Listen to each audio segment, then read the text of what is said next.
আমি দেবো, এটা তুমি নিয়ম 7 দিন তোমার নিয়ম পালন করে যেতে হবে। পারবো তো? হ্যাঁ পারবো, কোনো সমস্যা না। না। তো আমার বান্ধবীকে নিয়ে আসলাম, ওর একটু সমস্যা আছে। ও আচ্ছা। ওর? হ্যাঁ হ্যাঁ, ও আচ্ছা, তোমার কি সমস্যা? এভরিথিং সমস্যা যা আছে সবকিছু খুইলা বলো। জ্যোতিষ সাহেব, আমার স্বামীর সাথে আমার বিয়ে হয়েছে, অনেক দিন হয়েছে, হ্যাঁ ঠিক আছে? হ্যাঁ। এই কিছুদিন যাবত ও ঘরে আসে না, রাত্রেবেলা 12টা 1টা বাজে দা কিন্তু ঘরে আসে না।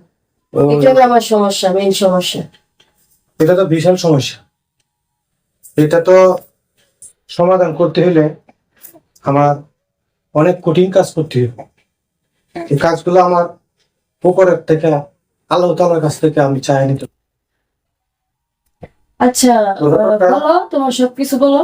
তোমার সবকিছু না বললে তোর সমাধান আমার যে আল্লাহর মধ্যে কোনো ব্যাপার না। সবকিছু বলো, খুইলা বলো। তোমার যে সমস্যা, হ্যাঁ এই সমস্যা একবারে চিরতরে আমি বন্ধ করে দিই। কোনো সমস্যাই থাকবে না। তোমার স্বামী জ্যোতিষ কোথায় সাহেব, যায়? একটু ভালো করে এটা আমার দেখতে হবে রাতে। ঠিক আছে? আচ্ছা ঠিক আছে, আপনি ভালো করে দেখে মতে আমি খুব কাছে এমন কিছু বান্ধবী তো। আমি দেবো, এটা তুমি নিয়ম 7 দিন তোমার নিয়ম পালন করে যেতে হবে। পারবো তো? হ্যাঁ পারবো।